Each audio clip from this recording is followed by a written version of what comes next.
The sliding glass doors of the airport swallowed me whole, and for a moment, I thought my legs might give out beneath me. The blast of recycled air conditioning carried the sharp tang of disinfectant and the faint scent of fried food, colliding with the salt and sweat that clung to me after the cab ride. The terminal pulsed with life, heels clicking, luggage wheels rattling, voices overlapping in dozens of accents. Families, businessmen, college kids with backpacks. To them, it was just another day.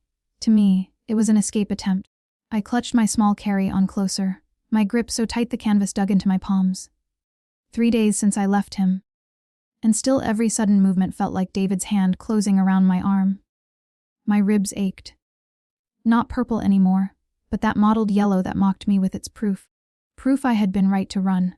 Proof no one else would ever see. Freedom hurts, I thought bitterly, but it still hurts less than captivity. The loudspeaker crackled overhead. Final boarding call for Flight 1762 to Chicago. That was me. That was salvation. And yet my legs wouldn't move. What if he was already here? What if David had guessed? What if he was waiting past security, all charm and perfect posture, smiling for strangers while his eyes burned holes into me? My throat tightened, and I forced one foot forward, then the other. The boarding attendant gave me a polite smile when I slid her my pass. "Have a nice flight," she said.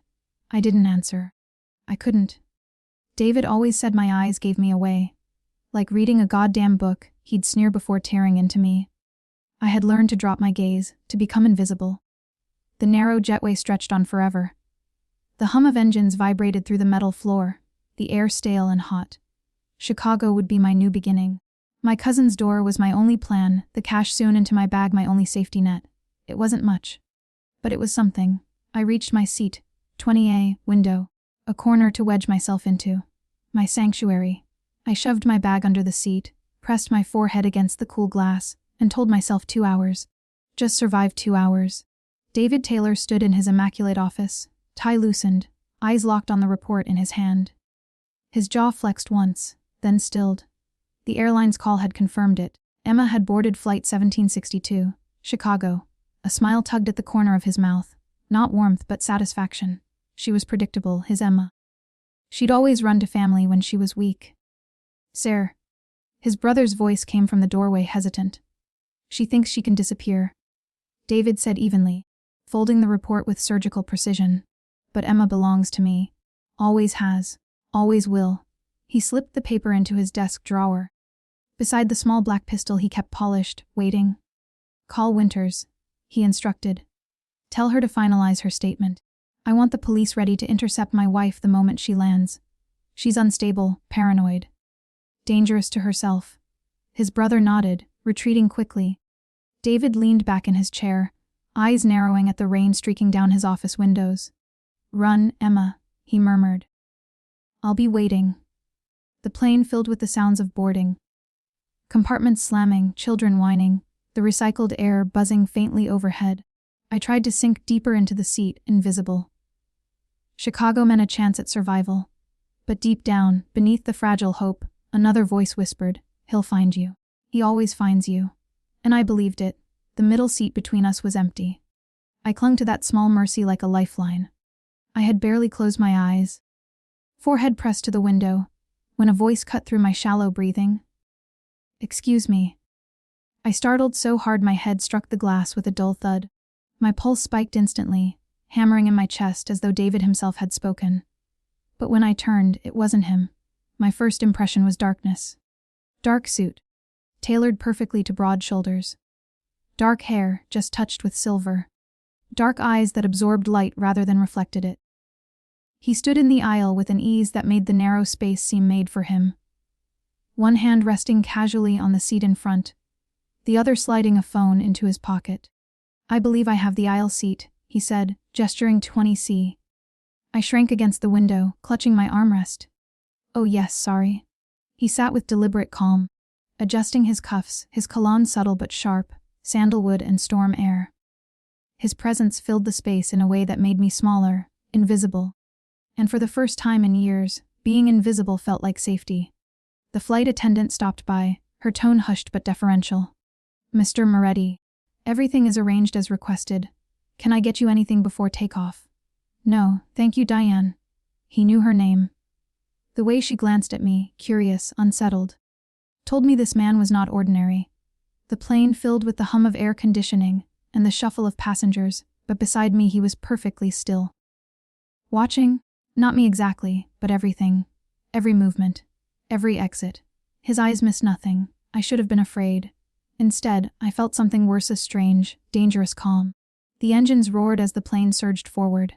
I gripped the armrests, teeth clenched, unable to stop the tremor in my hands. First time flying. His voice again. Controlled. Low, not a flying, I whispered before I could stop myself. His gaze sharpened. Not pity, calculation. He studied me with a focus that made me want to hide and step into the light all at once. Good, he said finally. Fear of the wrong things will get you killed. The words sat heavy between us as the plane lifted, Florida shrinking below.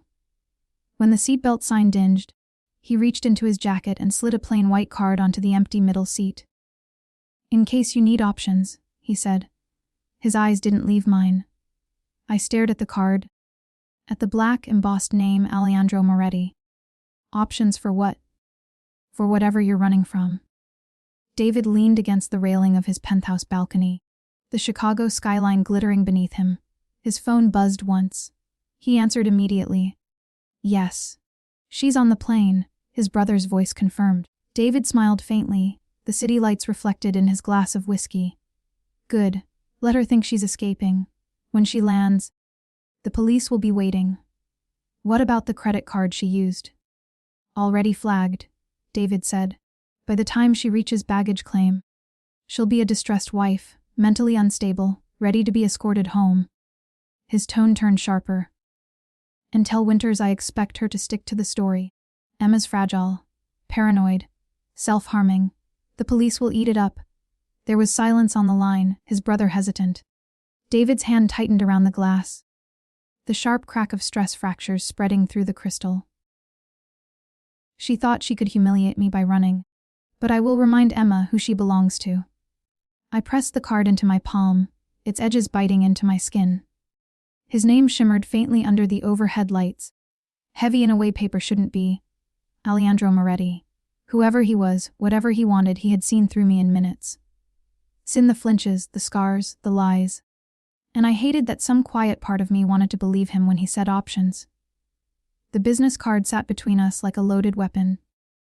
White, heavy stock, only a name and number embossed in deep black. No company, no title. Just Aleandro Moretti. I didn't touch it, didn't dare. What do you mean options? I asked. My voice brittle, strained. His gaze swept over me, unreadable. Options for whatever you're running from. I'm not. Yes, you are. His interruption was soft but final. His eyes lingered on my wrist. Your left arm carries fading finger marks. You flinch at sudden movements. You chose a window seat with your back to the wall. And you haven't stopped scanning the exits since you boarded. Each word struck like a hammer, stripping away the paper, thin mask I had built. My throat closed. You're traveling alone with one small bag. No checked luggage. Your wedding ring is gone. But the tan line is still fresh. His tone was matter of fact, almost clinical. You're not running toward something. You're running away. I felt flayed open, my secrets exposed under fluorescent light. My hand trembled against the armrest. Who are you? His lips curved, but the smile never touched his eyes. Someone who recognizes prey when he sees it. The plane shuddered through turbulence. I gripped the armrest, my body shaking, but it wasn't the turbulence. It was him. This stranger who wasn't supposed to know me, who shouldn't know me, who somehow did. I don't need help from a stranger. I whispered, clinging to the last scrap of defiance left in me. Moretti inclined his head slightly, like I had passed a test. And yet here you are. Running with no plan beyond escape. Hoping the cousin you haven't spoken to in 5 years will open her door. Hoping your husband won't find you. But men like your husband, his voice dropped lower, darker, don't let go of what they consider theirs. Not without consequences. The words should have terrified me. Instead, they rang true in a way that froze my blood. He leaned back, eyes fixed on mine. When we land, you'll have a choice. Walk away or accept my help. Either way, he won't touch you again. I opened my mouth to protest, but the flight attendant appeared with the drink cart, her smile strained, her eyes flickering nervously toward Moretti. He declined with a small shake of his head. I ordered a water, though I didn't trust my throat to swallow it. The card remained between us, waiting. Dr. Winters stared at the form on her desk, pen hovering, knuckles white. "You'll sign it?" David said smoothly, standing over her like a shadow. His presence filled the small office, pressing down on her lungs. "It's the truth. Emma's unstable. You've said so yourself. That was years ago." Winters stammered. "And she was improving." "I can't." David's hand landed lightly on the back of her chair, fingers brushing the leather. The gesture was casual, but his voice was steel. "You can. You will. Or I'll remind the medical board about your husband's gambling problem. How you wrote prescriptions to cover his debts." Her blood drained from her face. "You promised you wouldn't." "I promise many things," David said softly, "but only if I'm obeyed." The pen scratched across the page. A signature. A lie sealed in ink. "Good girl," David murmured, collecting the form. He tucked it into his briefcase with a practiced smile. "No, the police will have proof Emma is delusional. By the time her plane touches down, she'll be escorted back into proper care." He closed the briefcase with a snap. "And I will take her home." The turbulence eased. The lights dimmed for the flight. The passengers around us settled into books, movies, sleep. But I couldn't look away from the card. Couldn't shake the feeling that the stranger beside me wasn't chance, but something inevitable. Moretti's words echoed in my chest. "Men like your husband don't let go." And though everything inside me screamed to throw the card back at him, another voice whispered louder, more dangerous. What if he's the only one who can stop David? The cabin had settled into its steady rhythm. Laptops clicking, children fussing, the soft drone of engines. But I couldn't relax. Not with the card in my pocket, heavy as lead. Not with the stranger beside me, who had read my life like an open book. My hand drifted toward the armrest, nails biting into the cheap plastic. The steady pressurization in my ears mirrored the pressure in my chest. I told myself 2 hours. Just get to Chicago. Just get to safety. But then Moretti leaned slightly toward me, his voice low enough that only I could hear. "Your husband has already filed a missing persons report." My breath caught. "He's contacted the police in 3 states, including Illinois. The credit card you used to book this flight was flagged this morning." His tone was flat, factual. "He'll know you're on this plane within the hour." The cabin tilted, my lungs locked. Spots swam at the edges of my vision. No, he can't. My hands clawed at the seatbelt, fumbling to unbuckle. "I have to get off." A warm hand closed over mine. Steady, firm, unyielding. "You're safer here," Moretti said. His voice carried command, slicing through the fog of panic. I jerked my hand away. "Why would you help me? What do you want?" For the first time, he paused as if weighing his answer. His eyes were fathomless, dark and unreadable. "Let's just say," he said slowly, "I have a particular hatred for men who use their strength against those weaker than themselves." "I'm not weak," I snapped, surprising myself with the vehemence. His expression shifted, almost imperceptibly. Something warmed in his eyes, a flicker of respect. "No," he agreed softly. "You're not." The seatbelt sign chimed. The plane shuddered slightly, banking left. I tried to focus on the sound of air rushing past the fuselage, the safe hum of engines. But his words stayed with me, his certainty, his unsettling knowledge. And then he said, with unnerving calms, "When we land, you have 2 choices. Walk away and he'll find you. Or come with me and I guarantee he'll never touch you again." Bye in Chicago. David strode through the precinct, his tailored suit immaculate, his expression the perfect blend of grief and control. The officer at the desk stood straighter as he approached, offering a sympathetic smile. "Mr. Taylor, we received your call. I'm sorry for your troubles." David inclined his head with practiced heaviness, as though the weight of the world pressed on his shoulders. "My wife, she's been unstable for months. Delusional. Self-harming." His voice cracked in just the right places. "She thinks I'm hurting her. Imagines bruises that don't exist. The officer frowned, sympathetic. And you said she's on a flight? Yes. To Chicago. Please, I need her safe. If she gets off that plane, she might do something to herself. He slid a file across the desk. Inside a Dr. Winters signed statement. Photocopies of Emma's old prescriptions. Even photographs. Bruises carefully lit, arranged to look self-inflicted. The officer skimmed them, nodding slowly. We'll have officers at the gate. Don't worry, sir. We'll take care of her. David placed a hand on the man's arm, gratitude shining in his eyes. Thank you. You don't know what this means to me. But when he turned away, his mask slipped. His jaw hardened, his eyes dark with fury. You'll come home? Emma, he muttered under his breath. Even if I have to drag you. I pressed my forehead to the cool window, forcing air into my lungs. Each breath shallow but necessary. The city lights of Chicago flickered faintly beneath the clouds, still miles away but close enough to taste. You can't guarantee anything, I whispered. Moretti didn't blink.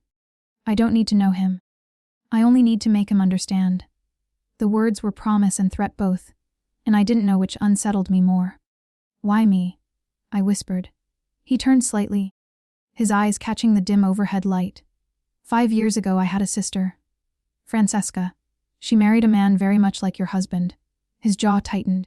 She didn't survive him. The confession hung between us, sharp and heavy. A shiver crawled down my spine. Was I sitting next to a savior? Or someone far more dangerous? The captain's voice crackled overhead. Ladies and gentlemen, we've begun our initial descent into Chicago. A time was running out. I looked at the man beside me. A stranger. A predator in his own right. A man who claimed he could keep me safe. And I realized, with horror and certainty, I already knew which choice I would make. The cabin tilted as the plane began its descent. Lights of the city glittering below like 1,000 watchful eyes. My stomach lurched with each bump of turbulence, though the real storm was inside me. 30,000 feet in the air, I had been given an impossible choice: step into the arms of the man I'd fled, or into the shadow of the stranger beside me. Now, as the landing gear groaned down, the choice pressed harder with each passing second. I glanced at him. Aleandro Moretti. He sat calm. Cufflinks catching the glow of the reading lights, his presence heavy, certain.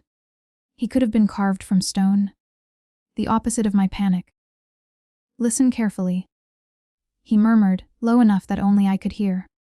Your husband isn't just waiting. He's convinced the police you're unstable. Officers are at the gate. The blood drained from my face. No, he can't. He already has. His jaw tightened, something cold flashing in his dark eyes. 3 witness statements. His brother. His friend. Your therapist, Dr. Winters. My voice broke. I remembered the sessions, the way she told me leave before he kills you.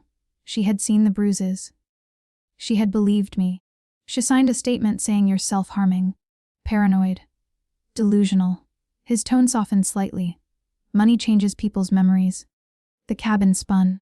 The seat belt cut into my ribs. If they take me back to him, he'll kill me. Moretti's gaze locked onto mine, unwavering. That won't happen. I wanted to scream that he didn't understand, that David was untouchable, beloved, charming, too powerful in his quiet way. But something in Moretti's certainty anchored me. How? My voice was thin, breaking. How can you stop them? Because they answer to people who answer to me. The words should have chilled me. Instead, they steadied my shaking hands. The captain's voice came over the intercom. Ladies and gentlemen, we'll be landing shortly. Please remain seated until the seat belt sign is switched off. My chest tightened. This was it. The trap. Moretti leaned closer, his kalong sharp and grounding. We won't be landing at the main terminal. What? Arrangements have been made. A private hangar. You can do that. Just change where a commercial plane lands. Yes, his tone carried no need for explanation. Only certainty. The plane dipped lower. My pulse pounded louder than the engines. Through the window, I saw the glowing sprawl of Chicago, stretching vast and merciless. Somewhere down there, David was waiting, papers in hand, smile rehearsed, arms ready to close around me like a cage.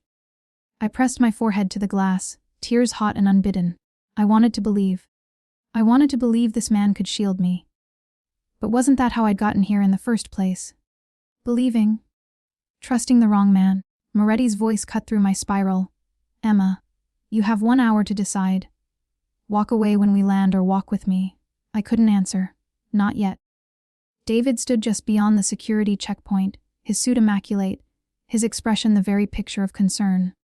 The police sergeant at his side spoke in a low, reassuring voice. Don't worry, Mr. Taylor. We'll intercept her quietly. No scene. She'll be escorted to the medical team for evaluation. David nodded solemnly, hands clasped in front of him like a grieving saint. Thank you. She's fragile. She doesn't know what she's doing. But behind the mask, his jaw was tight enough to ache. Rage coiled in his chest like a spring. She thinks she can run. Thinks she can humiliate me. His gaze flicked to the arrivals board. Flight 1762 from Miami. On time. His lips curved faintly. Soon. The wheels screeched against the tarmac, the jolt rattling my teeth. My heart hammered. This was it. But instead of taxiing toward the bustling terminals lit with neon signs, the plane veered left.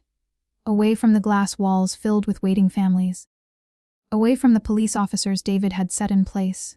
Confused murmurs rippled through the passengers. A man too rose up, frowned out his window. A mother shushed her child. I turned sharply to Moretti. He was already fastening his cuffs with calm precision, as if everything were unfolding exactly as planned. Through my window, I saw them, rows of black SUVs parked on a deserted strip of asphalt. Men in dark suits standing at ease, but too still, too sharp to be ordinary drivers. What's happening? My voice trembled. We're disembarking first, Moretti said. Follow my lead. Say nothing. The seatbelt sign chimed off. Passengers scrambled for bags, the usual chaos. But the flight attendant appeared at our row, voice lowered, eyes flicking nervously toward him. Mr. Moretti, we've been instructed to let you and your guest exit through the rear. A guest.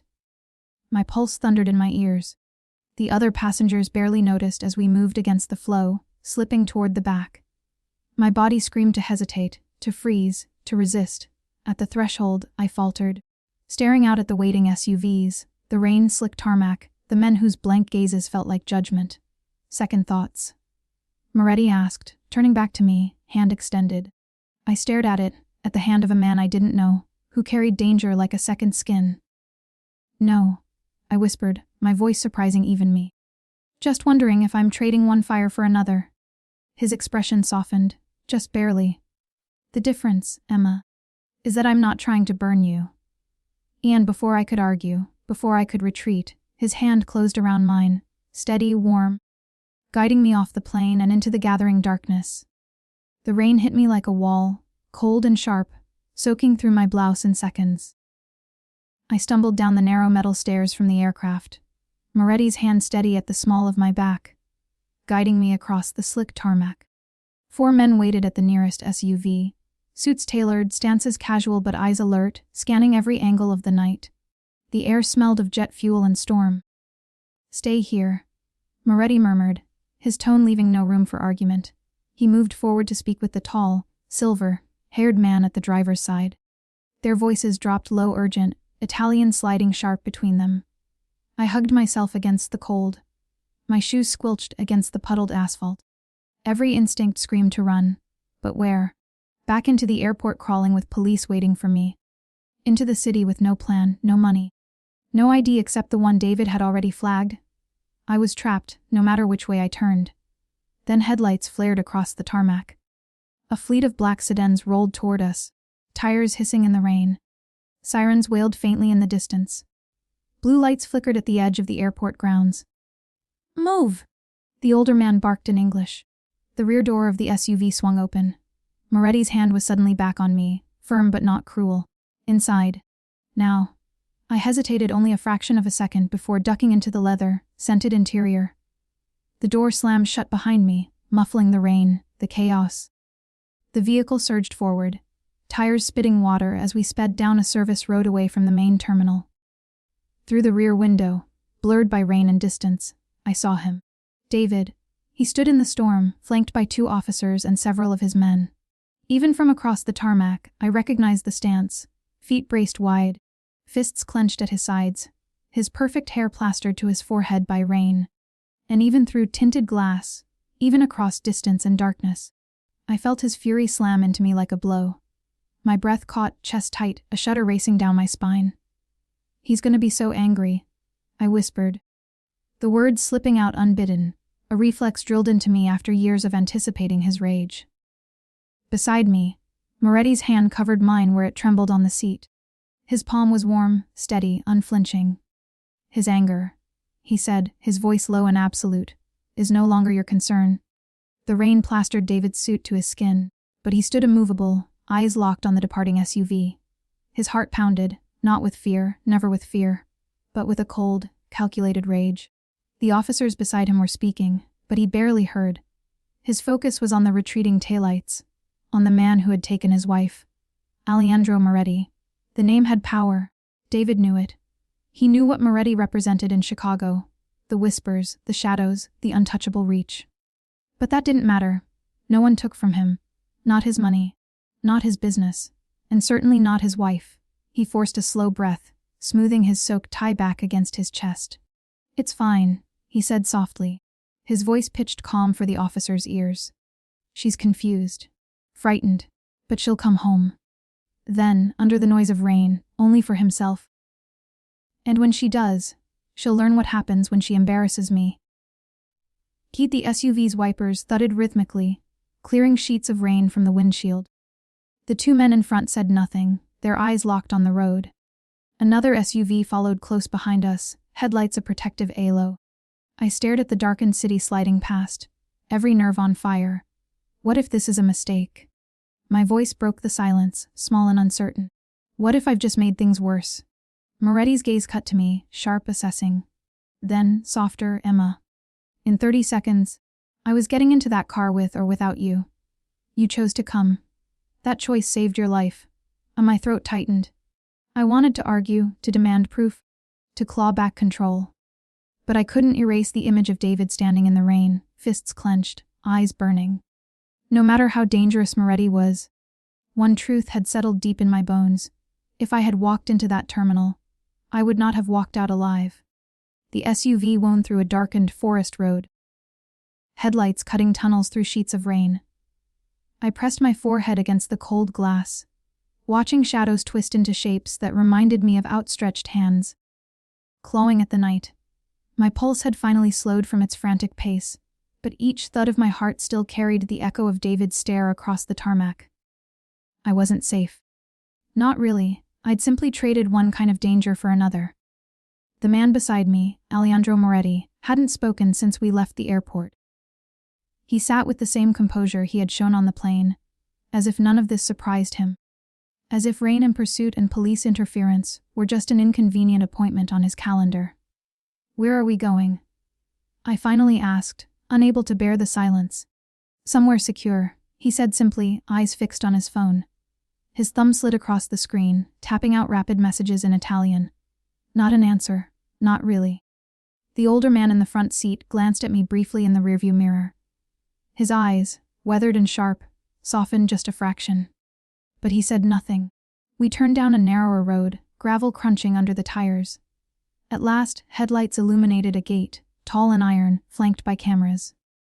Two guards stepped out of a booth, weapons slung over their shoulders. Without hesitation, they waved us through.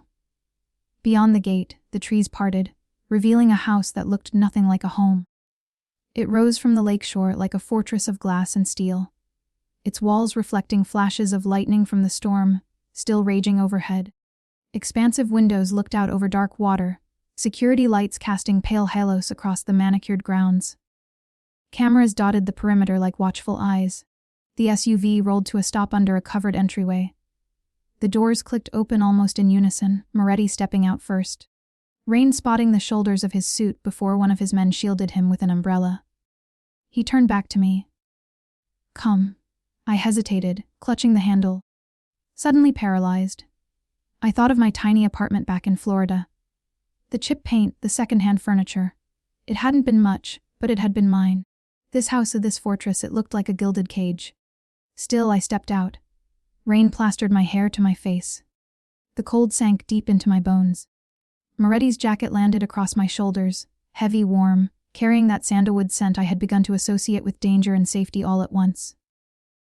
"This way," he said, guiding me inside. Inside the lake house, the interior swallowed me whole. High ceilings, pale marble floors, walls of glass looking out at the stormy lake. The furniture was sleek, minimalist, as though arranged for a magazine spread, not for living. No photographs, no warmth, just precision. It didn't feel like a home. It felt like a stage. A woman waited at the base of a sweeping staircase. Mid-40s, elegant, her dark hair pulled into a neat chignon. She gave a polite smile. "Mr. Moretti," she greeted, then turned to me. "Miss Taylor, welcome. I'm Helena. I'll see to your needs during your stay." I blinked. "How do you?" I called ahead. Moretti answered smoothly, moving past me without pause. "You'll have clothes, toiletries, anything you require." "Require, not request. Require. Helena will show you to your room," he continued, checking his watch. "Dinner in 2 hours. Dinner." My bruised ribs ached at the word. Remembering nights when David would pour wine and smile at friends, while I sat at the table with makeup covering his fingerprints. I opened my mouth to protest, to demand answers, but his phone buzzed. He glanced at the screen, his expression hardening. "Excuse me." He strode down a hallway, his voice already dropping into urgent Italian. I stood frozen, rain dripping from my hair onto the pristine marble, his jacket heavy on my shoulders. Helena's polite smile never faltered. "This way, Miss Taylor." The room she led me to was larger than my old apartment. A king-sized bed sat beneath high windows. A walk-in closet, a marble bathroom, a sitting area with books arranged neatly by color. It should have been luxurious. It felt alien. When Helena left, I stood alone in the center, dripping water onto the hardwood. The silence pressed against me. For years, silence had never meant safety. It had meant waiting. Waiting for the sound of his key in the lock. Waiting for his footsteps, his voice, the storm that followed. I peeled off Moretti's jacket slowly, hanging it over a chair. For the first time since boarding that plane, I let myself look in the mirror above the dresser. A stranger stared back, hollow-eyed. A fading bruise at my temple, damp hair clinging to pale skin. I looked at my reflection, then at the closed door. I wasn't sure if I had been rescued or captured. The lake house was silent except for the patter of rain against the glass walls. Helena had provided a dress. Simple, black, perfectly tailored. That fit as though it had been waiting for me. I hesitated before the mirror, fingers brushing the fabric. It wasn't me. It was armor. When the knock came at the door, I startled so violently my breath caught. Helena's calm voice followed. "Dinner is ready." I followed her down the grand staircase, each step echoing in the cavernous space. At the base, the scent of roasted garlic and wine drifted faintly from the dining room. The table was long enough for 20, but only 2 places were set. White china, silver cutlery that gleamed under dimmed crystal chandeliers. A bottle of red wine already breathing between us. Moretti rose as I entered. Not a gentleman's courtesy, exactly, more like a sovereign acknowledging a subject. "Miss Taylor," he said, his accent curling faintly around the words. "Please. Sit." I sat, every muscle tight, my hands pressed flat against the linen to keep them from shaking. He poured the wine himself, sliding a glass toward me. "To survival," he said, lifting his own. I didn't raise mine. "Why am I here?" His dark eyes held mine. Steady, unreadable. "Because if you had gone through that terminal, you would be in a squad car right now. On your way back to a man who would have killed you within the year." I swallowed hard, throat tight. And instead, I'm here. In a stranger's house. Surrounded by guards with guns. I don't know if I'm safer, or if I've just traded cages. Something flickered across his face. Not offense, not amusement. A glimmer of recognition. "You're sharper than most," he said quietly. He leaned back, the candlelight catching the lines of his face. "And you're right. This is a cage. But it's one your husband cannot reach. Then what do you want from me?" My voice cracked against the stillness. He sipped his wine before answering. "Nothing you are not willing to give." That's not an answer. His gaze sharpened, but his voice stayed calm. "You think I saved you because I wanted something in return. That is logical. Men like me rarely act out of kindness. But this, he paused, his eyes darkening, is not about kindness. I didn't move. Didn't breathe. He set the glass down carefully, the sound a sharp punctuation in the silence. My sister, Francesca, was like you. She thought she could endure her husband's cruelty. She thought she could change him. By the time she came to me for help, she was too broken to stand. She died with her husband's hands around her throat. The words landed like stones in water, sinking heavy into the room. I felt my breath falter, my hands curling into fists in my lap. I don't save women, Moretti said, his voice colder now. I destroy the men who destroy them. The truth in his tone scared me more than his name, more than the guards, more than the locked gates. And what about me? I whispered. Am I free, or am I leverage? For the first time, his expression softened. Barely, a fracture in the armor. You are alive, he said simply. And that is more than you would be without me. The food arrived then. Roasted chicken, potatoes glistening with butter, bowls of greens. I hadn't realized how hollow I felt until the scent reached me. My stomach clenched painfully, but I kept my fork untouched. Eat, he said. Not a command, but close. I lifted the fork slowly, spearing a piece of chicken, bringing it to my lips. The flavor burst warm and savory across my tongue, but it felt strange, obscene, to taste comfort after days of running. Moretti watched, not hungrily, not cruelly, but with a focus that made me wonder if this, too, was a test. Finally, he said, tomorrow, I will show you how far your husband's reach has extended. Then you will decide if you want my help. Until then, rest. You'll need it. The storm outside rattled the windows, lightning flashing against the lake. I set down my fork, my pulse steady but fast. Dinner with a devil, I thought. And devils don't dine without reason. The storm had finally passed. For the first time since boarding the flight, the night was quiet. Too quiet. The lake lay dark and glassy, the forest beyond a black wall. I stood at the window of my suite, arms wrapped around myself. The glass reflected my hollow face back at me, superimposed over the dark water. Down below, guards walked their perimeter routes, black shapes cutting across floodlit grounds. Their movements were precise, rehearsed. Military. It should have made me feel safe. It didn't. Because cages, no matter how gilded, no matter how guarded, are still cages. I turned away from the window, forcing myself toward the bed. My body ached for sleep, but my mind refused to loosen its grip. I thought of David's stare on the tarmac, the certainty in his eyes. I thought of Moretti's voice at dinner, speaking of his sister, speaking of men who never let go. And I thought of the silence now, deep and wrong. A sound cracked the night, faint, sharp, not thunder. I froze, breath caught. Then another, closer, a suppressed pop, gunfire. The floodlights outside shattered in a rain of sparks. The night plunged into shadows. Shouts erupted below, urgent, foreign, clipped. The staccato rhythm of automatic weapons split the silence. My heart leapt into my throat. The door to my room burst open. A guard I hadn't met shoved inside, weapon raised. Signora! Downstairs! Now! I stumbled forward, barefoot on cold marble. My pulse thundered so loud I couldn't hear my own breath. As we raced down the staircase, the world fractured. Men shouting in Italian, glass breaking, bullets hammering into steel shutters. The air smelled of smoke, metal, gunpowder. We turned a corner, and suddenly Moretti was there. Calm, composed, a pistol in his hand, another tucked into his belt. His black shirt was rolled at the sleeves, his eyes sharp and merciless. Take her to the East Hall, he ordered. His men obeyed without question. No, my voice cracked. What's happening? Is it David? Less, he said flatly. He fired 2 rounds into the darkness of the corridor. A body fell with a dull thud. He's impatient. Sloppy. I expected better. I gasped, stumbling back as the man's blood pooled across marble. Moretti's gaze snapped to me, steady even in chaos. Emma, look at me. I forced my wide, panicked eyes to meet his. You stay behind me, he said, his voice like steel drawn from a sheath. Do you understand?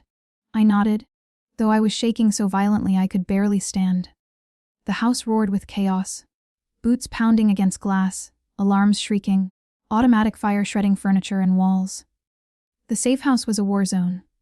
Moretti moved like water through it, controlled, lethal. He snapped orders in Italian, his men flowing into position with brutal precision. But even through the storm of violence, I felt David's presence. His rage, his certainty, and then, above the cacophony, I heard his voice, shouted from beyond the shattered glass doors, amplified by fury and Rama. Come out, or everyone in that house dies. The words ripped through me like a blade. My husband was here. Not in memory, not in nightmares. Here, the man who had broken me. Who had hunted me, who had lied to the world about me. Now at the gates of the only refuge I had left. And he was willing to kill everyone inside to drag me back. Rain soaked his hair, his expensive suit, his clenched fists. But David didn't feel the cold. Didn't hear the shouts of his mercenaries, the bark of gunfire. His focus was on the house, on the woman inside, Emma. She thought she could run. She thought she could defy him. She thought a man like Aleandro Moretti could shield her. But David had bought loyalty before. He could do it again.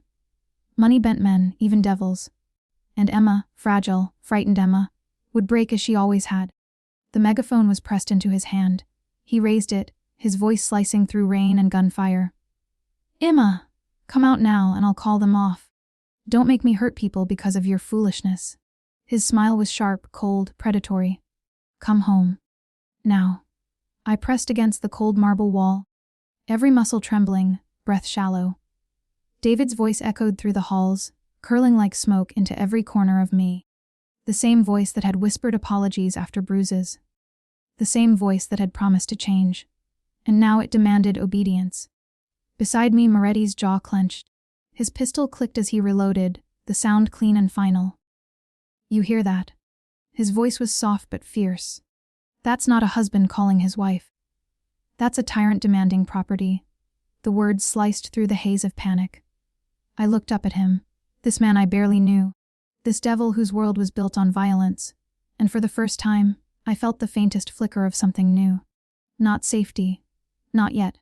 But defiance. Gunfire rattled the walls like thunder. Glass crunched under boots. Somewhere deep in the house. A man screamed before being cut off by another burst of automatic fire. I crouched behind an overturned table, my breath coming too fast, too shallow. The acrid smell of smoke burned my throat. My ears rang from the constant percussion. Across the room, Moretti stood calm as ever, framed by broken glass and flickering shadows. His pistol rested easy in his hand, his other hand tucked casually into his pocket. As though this were not chaos, but theater. And in a way, it was, because David was coming, and Moretti was waiting. Why aren't we running? I whispered hoarsely, clutching the arm of the guard crouched beside me. Moretti's dark eyes flicked toward me. Because running gives him power. Tonight, he learns you are no longer prey. His words sent a chill down my spine. He stepped forward, glass crunching under his shoes, and raised his voice, deep and commanding. David Taylor. The name cracked through the air like a whip. Silence followed, brief but total, as though even the storm outside held its breath. Then, from the shadows beyond the shattered door, came the voice I knew too well. Moretti. David emerged slowly, flanked by 2 mercenaries with rifles. His suit was soaked from the rain, his hair plastered to his forehead, but he carried himself with the same perfect posture, the same coiled fury. And when his eyes found me, crouched in the corner, they burned with a fury that froze my blood. You, he spat, ignoring Moretti completely. You think you can humiliate me, run to another man, hide in his bed like a whore. A shame and terror twisted my stomach, but before I could shrink, Moretti spoke. Careful. His voice was soft, but it cut sharper than the gunfire. You forget whose house you've invaded. David turned on him at last, a smile curling across his face. So this is the infamous Aleandro Moretti, the boogeyman of Chicago, the devil himself. Moretti's expression didn't flicker. And you're a suburban tyrant who mistakes cruelty for strength. The insult landed like a slap. David's jaw tightened. She's mine. No. Moretti said simply. She isn't. The words struck me harder than the gunfire. Nobody had ever said that before, not once. David's men raised their rifles. Moretti's guards moved instantly, weapons trained in response. For a moment, the air crackled with the tension of a single trigger pull. Then Moretti raised his free hand, calm, deliberate, a man in control. This house is wired, he said evenly, pressure mines, motion sensors. You've already lost half your men at the perimeter. David's eyes narrowed. His men shifted uneasily. You came here to take her back, Moretti continued. But what you've done is step into my world. And in my world, men like you don't walk away. The words weren't shouted. They weren't even harsh, but they carried the weight of inevitability like the tolling of a bell. For the first time, I saw something flicker across David's face. Not fear. Not yet. But uncertainty. He turned back to me, desperate fury burning in his eyes. Emma, come here, right now. Or I swear. I flinched, the years of reflex still rooted deep in my bones. My body wanted to obey, to rise, to go, to end the rage. But before I could move, Moretti stepped between us, his tall frame cutting off David's view of me completely. She doesn't answer to you anymore. The silence that followed was electric. David's face twisted, veins standing out in his neck, his mask of control slipping at last. He raised his hand, ready to give the order to fire. But Moretti was faster. A sharp whistle cut through the air, hidden panels in the ceiling slid open. Dozens of red dots bloomed across David's chest and head. Snipers. David froze, eyes wide. You thought you were the hunter, Moretti said, his voice low, dangerous. But you were bait. And now, David, you are mine. Or for the first time in years, David felt something unfamiliar. Not anger, not arrogance, vulnerability. Red laser sights painted his skin like 100 burning eyes. His men shifted nervously, looking to him for orders. Orders he suddenly couldn't give. Moretti's voice echoed in his skull, you were bait. For the first time, David realized Emma hadn't slipped into another man's arms. She had fallen into another man's war. And David Taylor, the perfect husband, the careful manipulator, was out of his depth. I pressed a trembling hand to my mouth, staring past Moretti at the man who had owned my life for years. David, furious, desperate, suddenly small. And Moretti, steady, merciless, untouchable. Two predators, but only one had set the trap. The man I had once called my husband stood frozen in its jaws. And for the first time, I realized David wasn't invincible. The battle haze lingered in the house long after the last shot was fired. Smoke coiled through the halls, the stench of gunpowder clinging to the air. Guards dragged away bodies, bootsteps echoing across marble. The house had become a graveyard for men who thought they could touch me. And in the center of it all sat David, bound to a chair in the middle of the East Hall, his wrists lashed behind him with zip ties, his expensive suit spattered with blood not his own. His lip was split, but his posture remained perfect, spine straight, chin lifted. Even in defeat, he radiated arrogance. Emma, his voice cracked the silence, calm, coaxing, almost tender. Don't look at me like that. Don't let him turn you against me. I stood several feet away, Moretti's men flanking me like silent statues. My knees trembled. My nails dug into my palms, but I forced myself to meet David's gaze. You were going to drag me back, I whispered, my voice shaking. You were going to lock me away again. His smile flickered, patient. You're sick, Emma. You've always been sick. You make up stories in your head. That's why Dr. Winters. She lied for you. I spat, the taste of bile rising in my throat. You made her lie. David tilted his head, that patronizing smile widening. No. She told the truth. You bruise yourself. You hurt yourself to punish me. And then you forget. You've always been fragile, my love. That's why you need me. The words slithered through the air, familiar as poison. For years I had swallowed them whole, let them shape me into something small. Something obedient. But tonight, something cracked. Because Moretti was already stepping forward, a thick black folder in hand.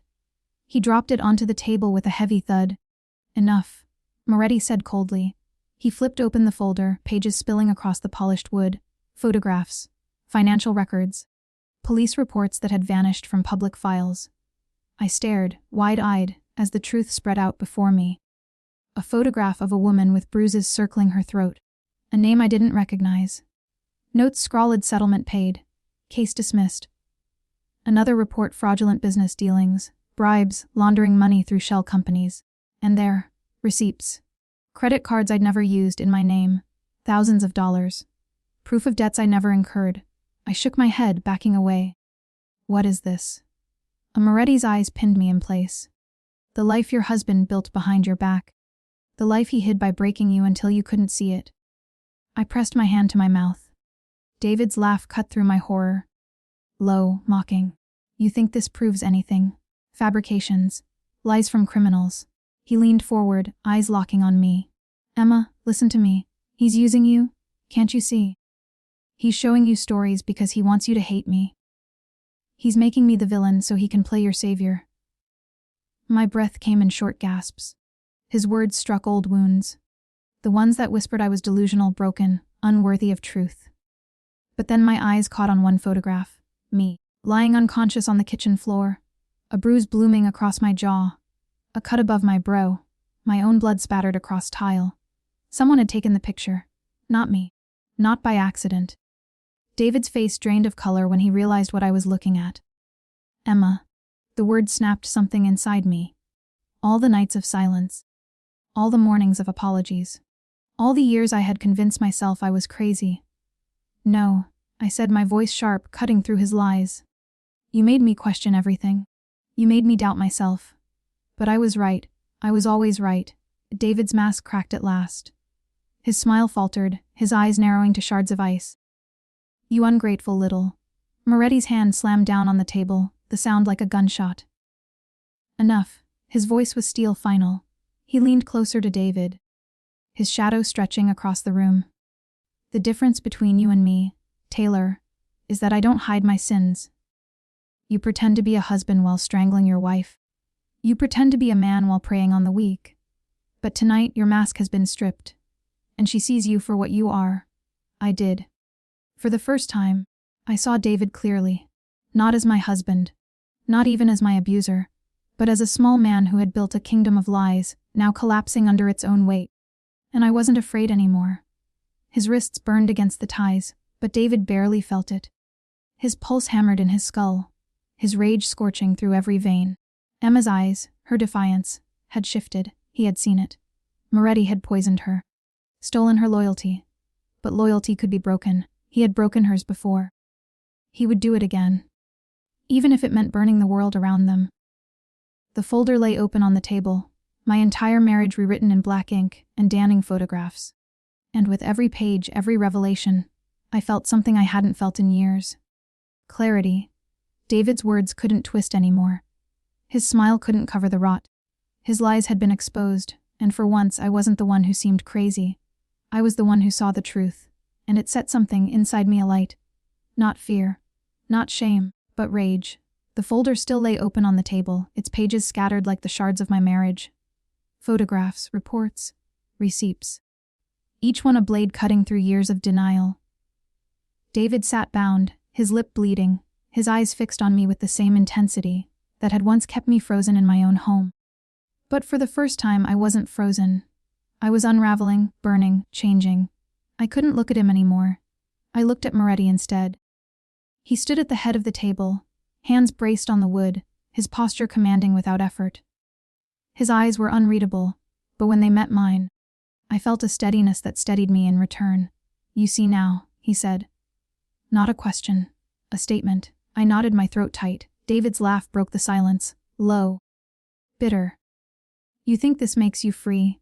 You think because he waves some papers and photographs in your face that you're suddenly strong? He leaned forward, his words dripping venom. You'll always need someone to tell you what's real, Emma. Me. Him. Doesn't matter. You're too weak to survive on your own. And my hands curled into fists, nails biting into my palms. His words stung, not because they were true, but because they had been true once. Because I had believed them. Moretti straightened slowly, his voice like steel. He's wrong. David sneered.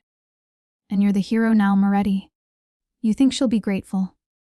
You think she'll worship you for saving her. Gratitude is irrelevant. Moretti said coldly. He turned to me. What matters is choice. The word hit me like a blow. Choice. For years that word hadn't belonged to me. David had decided what I wore, what I ate, where I went, who I spoke to. Even my thoughts had been twisted by him until I doubted my own memory. And now Moretti was offering it back. How? My voice cracked, thin. How do I choose anything when everything is broken? He stepped closer, the dim light catching the silver at his temples. I can make you disappear. A new name, a new identity, papers, bank accounts, a life your husband cannot reach. My chest tightened. A new name, a new life, freedom. But then he added, softer, more dangerous. Or you can stay. With me. And I will make sure he never breathes your name again. The choice sat heavy between us. Run, and vanish into anonymity. Or stay, and live under the shadow of a man who terrified the world. Why me? I whispered. Why offer this to me? For the first time, Moretti's expression shifted. A crack in the armor. Because you remind me of my sister. And because I don't save many, Emma. But the ones I do, I don't let them fall again. Silence stretched. David broke it with a snarl. Do you hear yourself? He's not saving you, Emma. He's branding you. He'll own you the way I did. You'll go from one leash to another. His words coiled like snakes in my chest. I turned back to Moretti. And if I say no, if I don't take your help, or your protection, or your cage. For a long moment, he said nothing. Then, simply, then you walk away. I won't stop you. I searched his face, waiting for the catch. The trap, the lie. But there was none. His eyes, dark and fathomless, held only truth, choice. The word pulsed in me, terrifying and electric. I had never been given it before. Not like this. My lips parted, the answer trembling at the edge of my tongue. Bound though he was, David leaned forward, voice sharp, cutting through the air. Emma, don't fool yourself. He doesn't care about you. He cares about hurting me. That's all this is. You're just a weapon in his war. When he's done with you, he'll toss you aside. His smile was venomous. And you'll come crawling back to me broken, begging for forgiveness. Like always. I looked at him. The man who had caged me, who had bruised me, who had rewritten my life to make me doubt my own mind. And then I looked at Moretti. The devil who offered me fire, but also offered me something David never had. Choice. For the first time, the decision was mine. And though my voice shook when I spoke, the words rang clear. I will never crawl back again. I woke to silence. Not the suffocating silence of waiting for David's footsteps.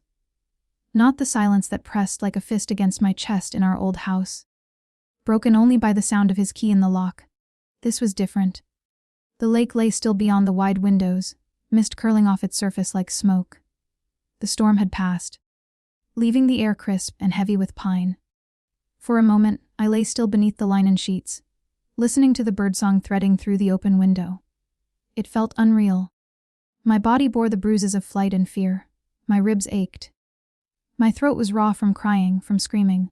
But my mind was quiet in a way it hadn't been for years. Because David was gone. I sat up slowly, the blanket pooling in my lap. My eyes found the jacket draped across the chair. Moretti's jacket. His scent still clung to it. Faint sandalwood and rain. A knock at the door startled me. Helena's calm voice followed. Miss Taylor. Breakfast is ready. Emma Taylor. The name struck me like an echo. Soon it wouldn't be mine anymore. The long table was set again, though the silver candlesticks had been cleared, and the bloodstains from last night scrubbed from the marble floors. The house smelled of coffee and bread, warmth layered over the faint metallic tang that still lingered in the walls. Moretti was already there, seated at the head of the table. No jacket today, just a crisp shirt. Sleeves rolled up. He looked less like a mafia kingpin and more like a man winding down after a long night. Yet nothing about him was ordinary. Sleep, he asked. I sat across from him. Enough. Helena poured coffee for both of us before slipping silently from the room. We ate in silence for several minutes. The food tasted rich, real, grounding. My stomach tightened around each bite, but I forced myself to finish. For the first time in years, nobody was watching me for mistakes. And yet, he was watching. Always. Not with David's cruel scrutiny, but with something heavier. Something that made it hard to breathe. At last, Moretti set down his fork. He reached into his pocket and slid a small velvet pouch across the table. I froze. What is this? Open it. My fingers trembled as I loosened the string.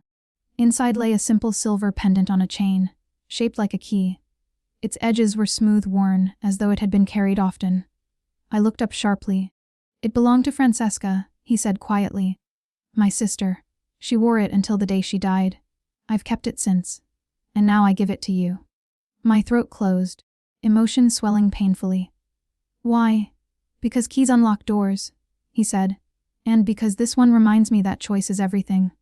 My sister never had hers." "You do." I swallowed hard, staring at the pendant, the weight of it in my palm. "Today," Moretti continued, "you'll leave here. New identity, new name. A life David can't touch. You'll walk out of this house free. And when you put on that pendant, remember that it was your choice to leave." My eyes burned with tears I couldn't blink away. For so long, I had dreamed of escape, but never of freedom. The two had never been the same. What if I stayed? The words slipped out before I could stop them. His gaze darkened, unreadable. "Then you'd walk into another storm. One I won't pretend to shield you from."